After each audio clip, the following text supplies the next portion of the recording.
Ah, traveler, drawn to fire or simply to the stories it leaves behind, every tale holds a lesson. Listen well, and perhaps this one will spark something within you. There was a man once, a warrior of great renown. His name has been lost to time, but his story remains, carved into the bones of this world like a wound that refuses to heal. They called him the Emberblade, for his fury burned hotter than any forge, and his wrath knew no end. The Emberblade was a man who had lost everything. His home was taken, his family slain by those he called enemies. In his grief, in his anger, he sought vengeance, not justice, not peace, only the satisfaction of seeing his foes turn to dust. At first, his rage gave him strength. He became something more than a man, unstoppable, relentless. His sword carved through armies, his fury set battlefields ablaze. Others called him a hero, for he destroyed those they feared, and for a time, he believed them. But fire does not care for its wielder. It does not distinguish between what should burn and what should be spared. And so, the Emberblade did not stop. He waged war beyond his enemies, beyond the battle he had sworn to fight. When his enemies were gone, he saw threats in shadows, betrayal in silence. He turned his blade on those who once stood beside him, and in time, there was no one left to call him friend. His name became a curse, his rage an endless storm that none could escape. And one day, when all the world had burned before him, he stood alone, his fire finally consuming even himself. But there is a moment, traveler, when the flames recede, when all that was fierce and blinding turns to embers. The Emberblade in the end was not struck down by an enemy. No blade took his life, no spell unmade him.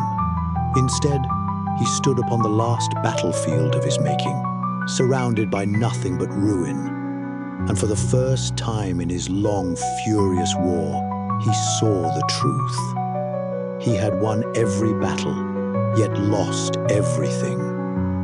It is said that the Emberblade, after years of conquest, cast down his sword, that he fell to his knees, not in defeat, but in realization.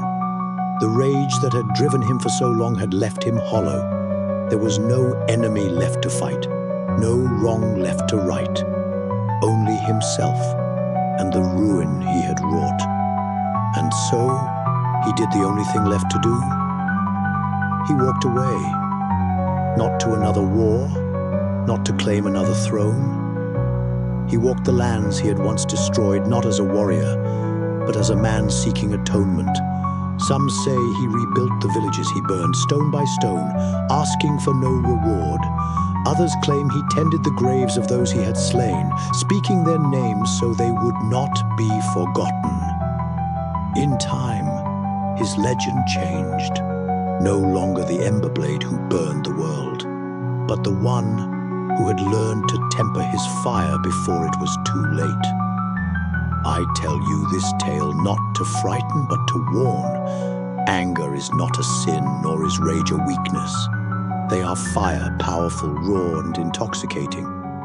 But tell me, traveler, have you ever tried to hold fire in your bare hands? You may think yourself strong enough to wield it. You may believe you can guide it, that it is yours to command. But fire left untamed does not yield, it devours. And if you are not careful, it will consume you just as it nearly did the Emberblade. But know this, fire need not only destroy. When controlled, when tempered, it can forge steel, give warmth to the cold, light the way for those lost in darkness. Rage can grant strength, but only a fool lets it dictate his hand. A wise soul knows when to wield it, and when to let it go. So I ask you, traveler, when your fire rises, when fury surges in your veins, will you let it guide your blade? Or will you master it as one must master all great forces? The choice is yours. The greatest truths are forged in the crucible of failure. Go now, and remember, fire is neither good nor evil. It is the hand that wields it that decides its fate.